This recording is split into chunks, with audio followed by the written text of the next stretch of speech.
Welcome to session number 2 of the Regina Renter's Guide. Today we're going to talk about challenge number 3, dealing with a bad rental situation. So to start off, we're going to do some true and false. So true or false? A tenant can refuse to pay rent if there is repairs needed to be done by the landlord. True or false? False. A tenant can never withhold rent to get things done. Unpaid rent is a basis for eviction, so don't do that. True or false? A landlord can evict a tenant if they don't pay their rent within 15 days of the due date. True or false? True. A landlord cannot evict a tenant immediately unless there is rent outstanding for more than 15 days.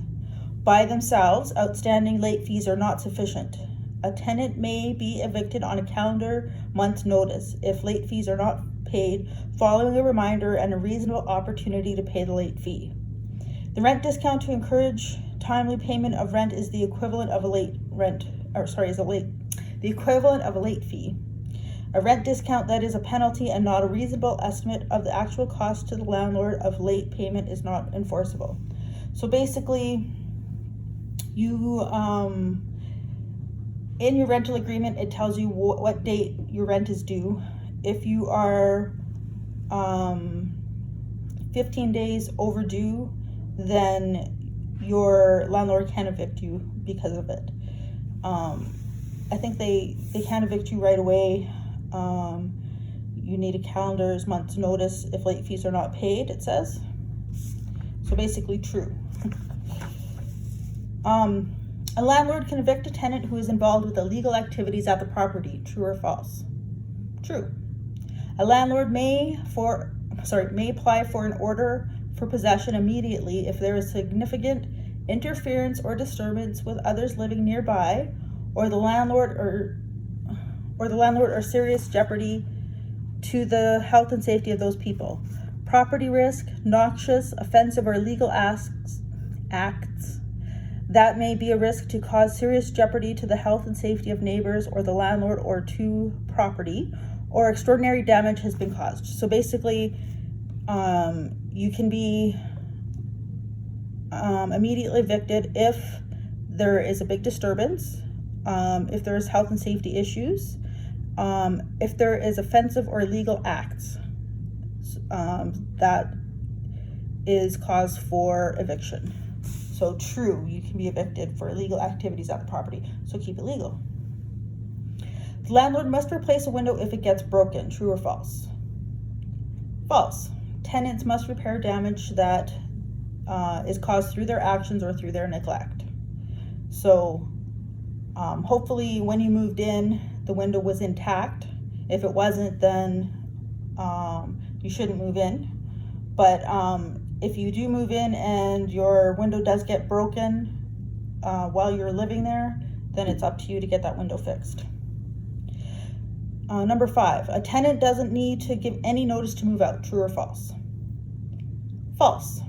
In every case, notice must be given in writing and include the date, the name of the party giving notice, the address of the rental unit, the effective date of the end of tenancy, and if given by the landlord, the grounds for ending the tenancy.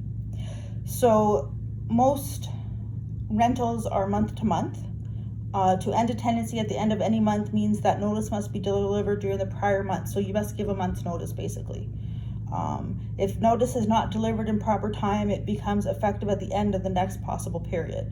So if you do, you can't give notice in the middle of the month, you should give notice at the beginning of the month. So if you wanted to be out at the end of July, then you want to give your notice at the beginning of July.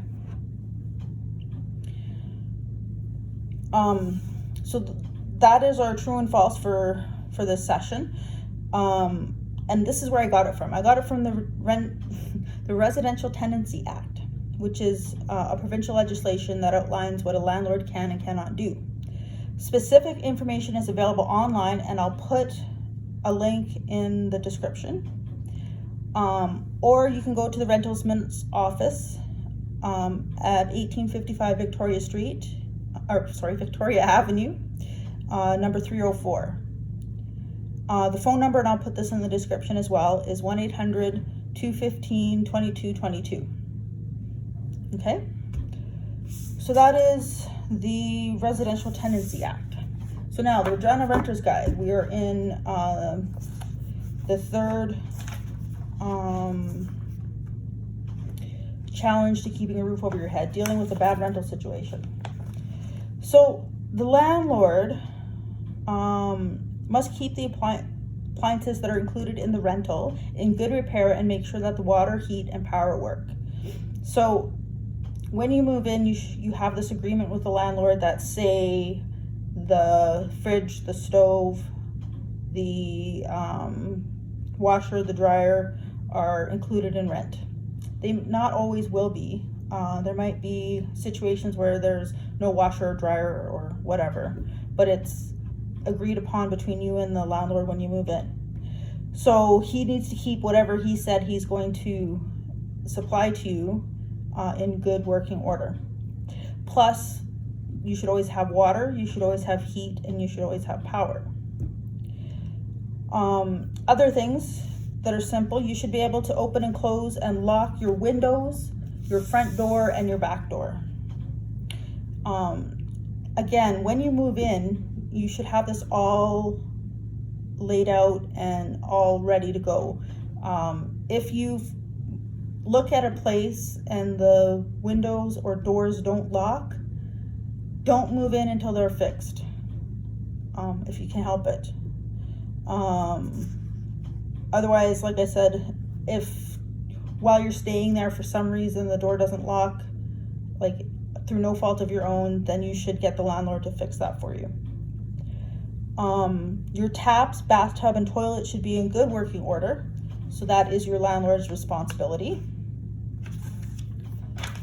And like if something happens where, say your toilet is plugged or whatever, and it's, you know, the middle of the night, or you think it's an emergency, you really shouldn't call a plumber in and expect your landlord to pay for it. What you need to do is go through your landlord first. Okay, some other things that the landlord has to do. The landlord cannot enter your premises unless he or she has made an appointment and given at least 24 hours notice. So except in cases of emergencies, like I said, say there was a plumbing issue, then your landlord should be able to come in at any time. Or where the landlord has the right to show the premises after the tenant has given notice of termination. So that means if you gave your landlord notice that you're going to be moving out, then he has the right to show the place, you know, after a certain time. So if you're living in an unhealthy or unsafe condition that is out of your control, so that could be, like I said, issues with the plumbing, maybe your pipes are leaking, maybe your heat isn't working, maybe your roof is caving in, your ceiling is caving in. I've seen that in houses.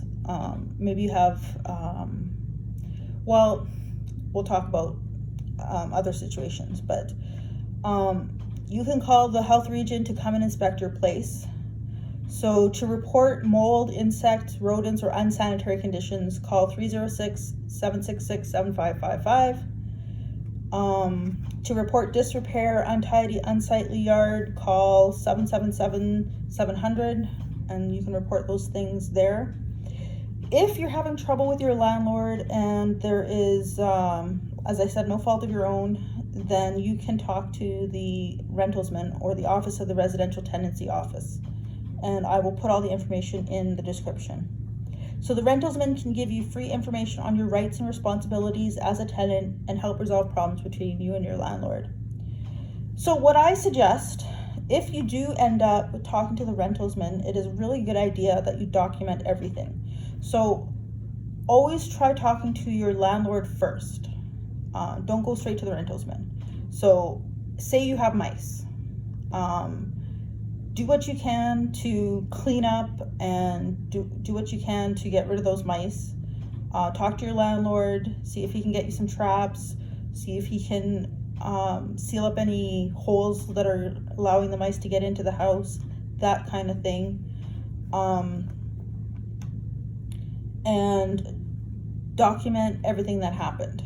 So if you talk to your landlord, you've talked to him on the phone, what did you talk to him about? And I have in the renter's guide, there's a place where you can keep some of that documentation. So it says the date, was it a phone call, was it in person, where was it, what did you talk about, and what is the follow-up required. Now you don't need to have this to keep documentation. You can get a notebook and write these kinds of things in there. But always keep a copy of your rental agreement so that you know what your landlord has agreed to do for you. And the move-in conditions form, and again, we talked about that in the first video. When you move in, you should have a checklist of the condition of the place, so for example, if there was a broken window when you moved in, you mark that on your conditions list so that when you move out, you're able to say, this happened before I moved in, and he won't be able to ding you with the security deposit. Always keep any receipts that you get for rent paid, for the security deposit, and any notices from the landlord. So whatever notes, like if the landlord leaves you a note that he's doing this or doing that, then make sure you keep track of that. So as I said, keep track of what you talk to your landlord about and the steps that you have taken, but always try to talk to your landlord first.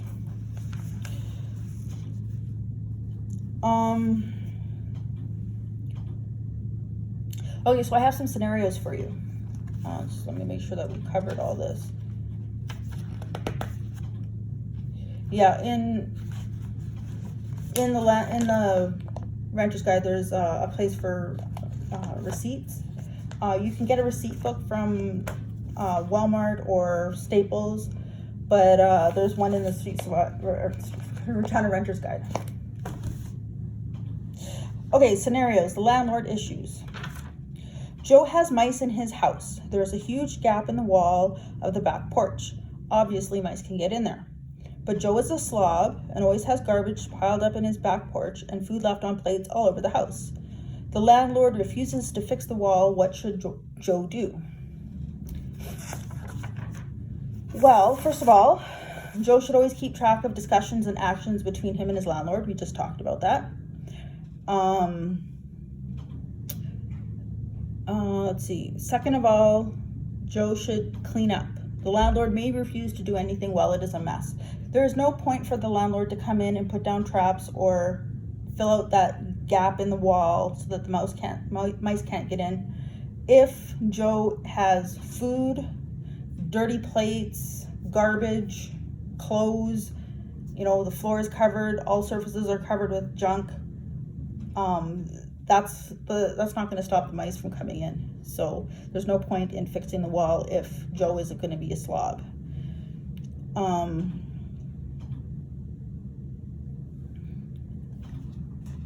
After all that is taken care of, then the landlord can do his part. So in the Regina Renter's Guide, there's a place, let's see. Oh, that's part of being a good tenant. We'll talk about in the being a good tenant part.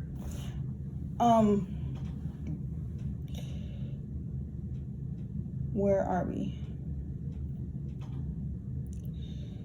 So another scenario.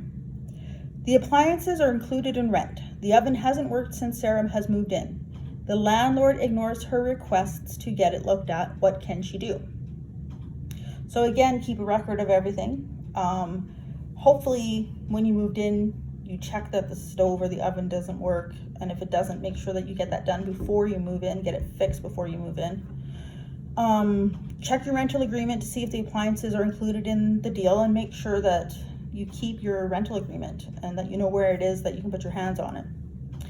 If they are, she can talk to the rentalsman about her situation. So that's what she's got to do. She's got to keep a record of everything, check that it's included in her rentals agreement, and then after all that, after she's talked to the landlord and taken several steps to get the landlord to deal with the situation, if nothing's happening, then you can talk to the rentalsman.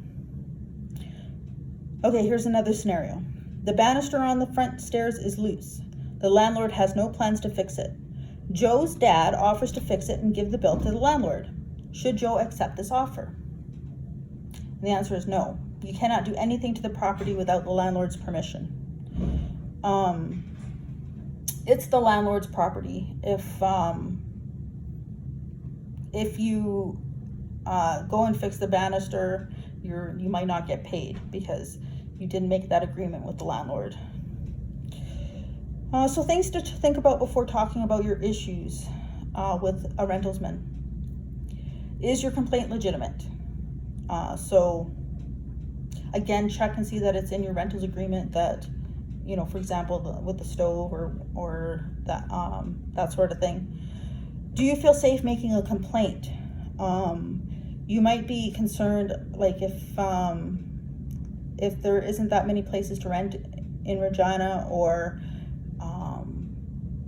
say, well, by feeling safe, you feel that you're not going to be evicted. So for example, maybe the landlord has said a couple times, kind of might have hinted that he might evict you, then you might not feel safe making a complaint. Have you been a good tenant? And we're going to talk about that in the next session. Does your landlord have any cause to evict you? So for example, we talked about keeping it legal. If you're involved with illegal activities and you want to bring a complaint to the rentalsman, well, the landlord can always say, well, he or she's involved with these illegal activities on my property, and that's cause for eviction. So do you have a backup plan in case you're evicted? So again, making a complaint to the rentalsman might lead to, say, the place being placarded, closed down, so then you might be evicted. Or for whatever reason, the landlord comes up with a legitimate reason to evict you, then you need to have a backup plan to have a place to move to or stay for a while. Do you have an advocate to back you up? And a good advocate is the Anti-Poverty Ministry, and I'll put some information in the description. So again, those are the things to think about before you bring up issues. Are they legitimate? Do you feel safe? Have you been a good tenant?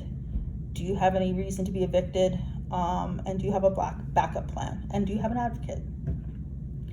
So today we learned that landlords have to follow rules laid out by the Residential Tenancy Act. We also learned to I don't know that we talked about this, but keep things positive with your landlord. Always talk to your landlord first. Keep track of what you talked about. Don't be afraid to talk to your landlord if you're going to be late on rent or you can't come up with a full rent. Always talk to your landlord, because you want your landlord to know that you are willing to pay your rent. You don't want to be hiding out or midnight moving or anything like that, because you do need your landlord for a reference. So, and it's pretty standard these days that landlords are asking for references. So you want to keep on good terms with your landlord if you can. And also today we learned that there are steps you can take to deal with a bad situation. So we talked about some different scenarios, and we talked about how you can handle those scenarios. So I hope this was helpful to you. I will put some information in the description. And if you are interested, I will put where you can print this off on the internet. And we don't have any hard copies right now, but if you're interested in funding some hard copies, or you know somebody or an agency or a group that can fund the printing of the guide, please let me know, and I'll put my contact information in the description. So next we'll be talking about being a good tenant.